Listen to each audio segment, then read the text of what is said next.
नमस्कार मित्रांनो. आज आपण एका अशा विषयावर चर्चा करणार आहोत जो आपल्या सर्वांच्याच अगदी जवळचा आहे. बघा, आपण सगळेच माणसं आहोत आणि माणसाकडून चुकाया होतातच, बरोबर ना?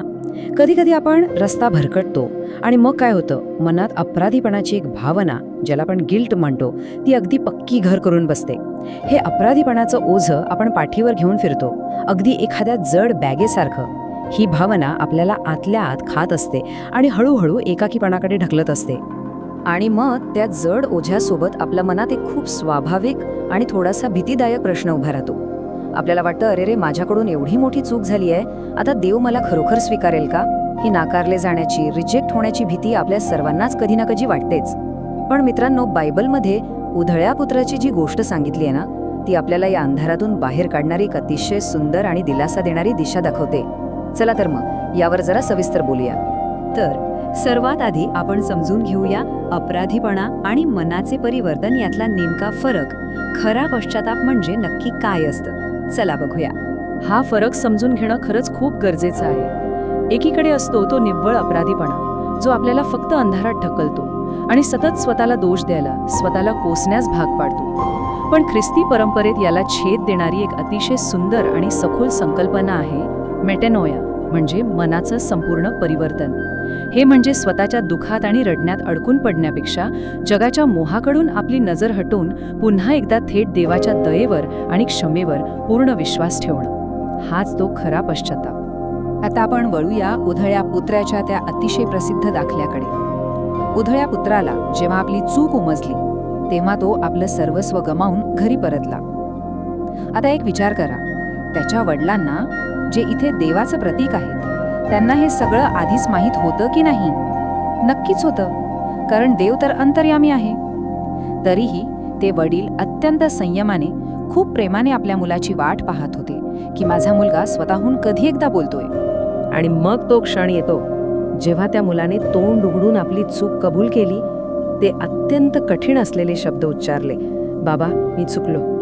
तेव्हा त्या बाप लेकामधलं ते भयंकर मौन कायमचं तुटलं. बघा, देवाला सगळं काही आधीच माहीत असलं ना, तरी जेव्हा आपण स्वतःहून प्रत्यक्ष बोलून आपली चूक मान्य करतो, तेव्हा आपल्यात आणि देवात असलेले सगळे अडथळे एका क्षणात दूर होतात. मित्रांनो, ते मौन तोडणं आणि मी चुकलो असं मोकळेपणाने म्हणणं, हाच खऱ्या अर्थाने आपल्या मुक्तीचा आणि स्वातंत्र्याचा क्षण असतो. मग इथे एक खूप व्यावहारिक प्रश्न उभा राहतो, याजक की स्वतः येशू? म्हणजे आपण थेट देवालाच आपली पापं का सांगू नयेत? फादरांकडे म्हणजेच याजकाकडे जाण्याची नक्की काय गरज आहे? आणि हे अगदी चपखलपणे स्पष्ट होतं एका लॅटिन शब्दातून, इन पर्सोना क्रिस्टी. याचा अर्थ होतो ख्रिस्ताच्या व्यक्तिमत्वात किंवा ख्रिस्ताच्या रूपात. म्हणजे जेव्हा फादर त्या कन्फेशनच्या बाकावर बसलेले असतात ना, तेव्हा ते तिथे फक्त एक साधारण माणूस म्हणून नसतात. सर्वात महत्त्वाची गोष्ट ही आहे की प्रत्यक्ष येशू ख्रिस्त तिथे उपस्थित असतो. फादरांचा स्वतःचा स्वभाव कसा आहे हे अजिबात महत्त्वाचं नाहीये. महत्त्वाचं हे आहे की साक्षात येशू आपले हात धरणं, त्याला क्षमा करायला तिथे उभा आहे. तर मग आता आपण पापस्वीकारासाठी काही अगदी सोप्या टिप्स पाहूया. ही संपूर्ण प्रक्रिया तुम्हाला थोडी हलकी फुलकी आणि सोपी वाटावी, यासाठी हे नक्की लक्षात ठेवा. या 3 सोप्या पायऱ्या कायम लक्षात ठेवूया. पहिली पायरी, स्पष्ट बोला. आपल्या पापांना अगदी छान साखर लावून किंवा गोल गोल फिरवून सांगायची काहीच गरज नाही बरं का. जे काय आहे ते थेट सांगा. दुसरी पायरी, निमित्त देऊ नका. म्हणजे बघा, आपल्याला सवय असते ना सांगायची, अरे आज पावसामुळे ट्रॅफिक होतं म्हणून मला भयंकर राग आला आणि मी भांडलो, किंवा परिस्थितीच तशी होती म्हणून माझ्याकडून असं घडलं. देवासमोरी सगळी कारणं बाजूला ठेवून स्वतःची जबाबदारी आपण स्वीकारायला हवी. आणि तिसरी, सर्वात महत्त्वाची पायरी, विश्वास ठेवा. बघा, आपला गुन्हा कितीही खोल असला ना, तरी देवाची क्षमा त्यापेक्षाही कितीतरी पटीने मोठी आणि अथांग आहे. आणि आता आपण वळत आहोत देवाच्या प्रेमाला मिठी मारण्याकडे.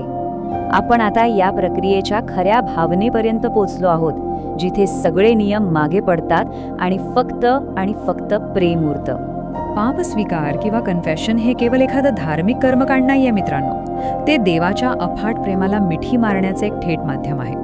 ही एक अशी सुंदर प्रक्रिया आहे जी आपल्याला आपल्या जुन्या जड ओझ्यातून पूर्णपणे मुक्त करते आणि आपल्याला एक अगदी नवी, शांत आणि ताजीतवाणी सुरुवात करण्याची अद्भुत संधी देते. विचार करा, किती छान आणि मोकळी वाटणारी भावना आहे ही. आणि म्हणूनच आज आपण इथेच थांबणार आहोत. पण जाता जाता हा एक विचार नक्की तुमच्या मनात राहू द्या. देव तुमची वाट पाहत आहे. तुम्ही परतावे याची तो आतुरतेने वाट पाहतोय. आजच्या या चर्चेतून जर तुम्हाला काही नवीन शिकायला मिळालं असेल, थोडा दिलासा मिळाला असेल, तर हे नक्की इतरांसोबत शेअर करा. आणि अशा सखोल आध्यात्मिक विषयांसाठी आपल्या चॅनलला सबस्क्राईब करायला विसरू नका. लक्षात ठेवा, क्षमा नेहमी उपलब्ध असते. फक्त विश्वासाने एक पाऊल पुढे टाकण्याची गरज आहे. शांती तुम्हास लाभो. भेटूया पुढच्या सत्रात.